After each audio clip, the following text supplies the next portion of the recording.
বন্ধুরা, বাঙালিদের কাছে চা হলো বিশেষ একটা অনুভূতি। তারপর সেটা যদি হয় খাঁটি গরুর দুধের চা। তাই সকাল সকাল চলে আসলাম নতুন একটা ব্লগ নিয়ে। আমার সাথে আছে হামিদুল।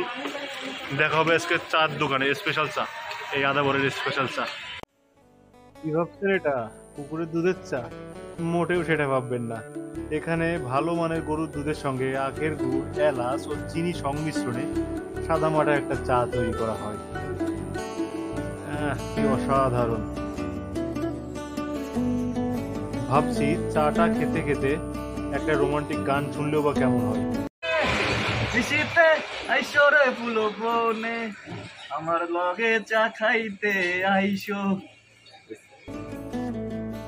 সত্যি চাটা মনটা একবারে ঠান্ডা করে দিল।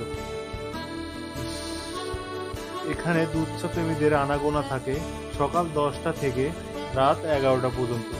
এই দোকানে প্রায় 5,000 টাকার চা বিক্রয় করা হয় প্রতিদিন। ইস, কি ধোয়া উঠছে দেখুন একবার, সত্যি অসাধারণ। এখানে কিন্তু বড় বড় কাচের গ্লাস ভর্তি চা দেওয়া হয় না। ধোয়া ওঠা গরম চা খাওয়ার অনুভূতিটা সত্যি অসাধারণ। আর হ্যাঁ, এই চাটার দাম মাত্র 10 টাকা। ভুল শোনেননি, সঠিকই শুনছেন, মাত্র 10 টাকা। চলে আসুন আজই।